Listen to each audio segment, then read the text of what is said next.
Well, here on Bear Radio, I welcome Hanson back to the studio this week to continue looking at selling a UK business and moving to Spain. How are you doing, Brett? I'm doing good, Howard. I just can't believe we're almost halfway through the year already. Time flies, especially as you get older. Tell me about it. Well, back to earth. Last week we focused on taxation issues. If you missed it, you can catch up on the podcast page on blevinsfranks.com or through their social media. This week, Brett would explain the importance of timing and planning. So, Brett, let's start with planning the future after selling a business. What is your advice to business owners moving to Spain on how to plan to use the proceeds? I think, Howard, this is one of the most important conversations business owners can have. And interestingly, it's often one that gets overlooked. People spend years, sometimes decades, focused entirely on building the business. They become experts at running companies, employing staff, managing clients and driving growth. But when the sale finally approaches, many suddenly realise they haven't spent nearly as much time thinking about what life looks like afterwards. Selling a business can create a huge lifestyle and emotional transition, not just a financial one. For many owners, their business have been their identity for 20 or 30 years. Their routine, purpose, income, and even social life may all have revolved around the company.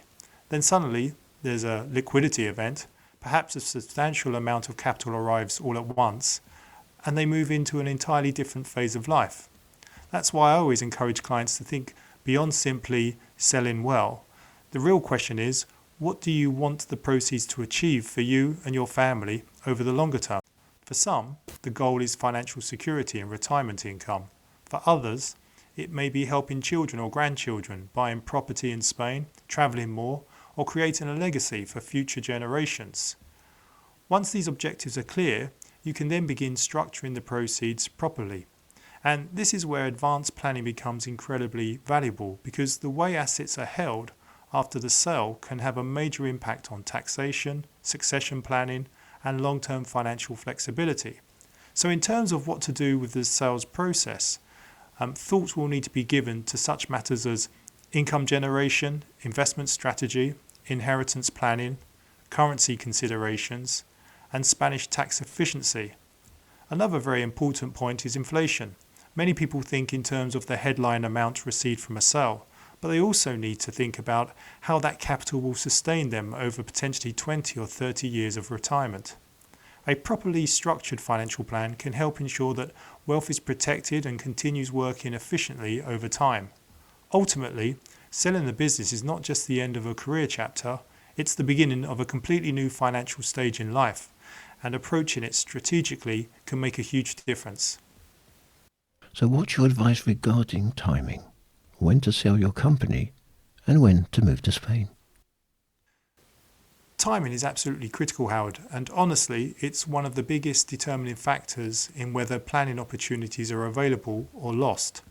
People often underestimate how sensitive cross-border tax planning can be to the dates someone is moving and thereby obtaining their residency status. For example, there can be a very significant difference between selling a business before becoming Spanish tax resident, selling shortly after arrival, or selling once fully established in Spain.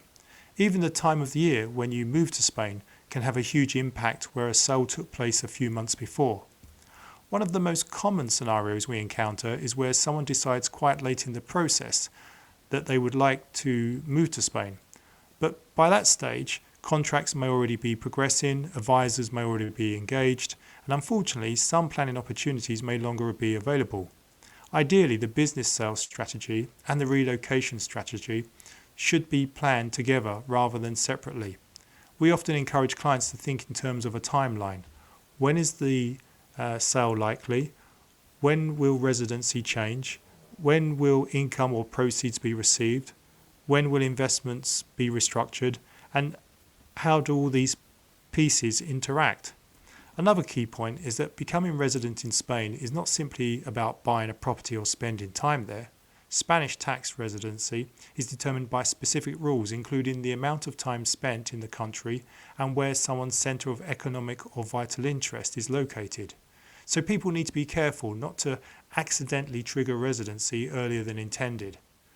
Good planning, Howard, creates flexibility and avoids unnecessary pressure. The people who generally achieve the best outcomes are those who start early and approach the move strategically rather than reactively. And how early should you seek advice and start planning? Honestly, Howard, earlier than most people think.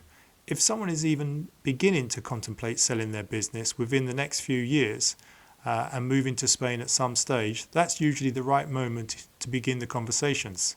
You don't need to have final decisions made. In fact, early stage planning is often the most valuable because there's still flexibility.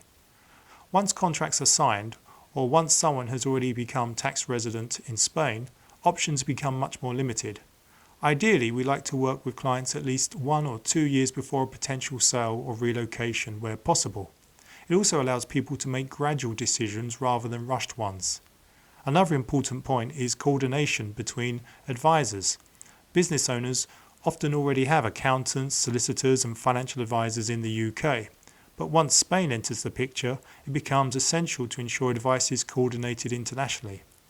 We frequently see situations where perfectly reasonable UK advice unintentionally creates problems from a Spanish perspective, or vice versa, simply because the cross-border interaction wasn't fully considered.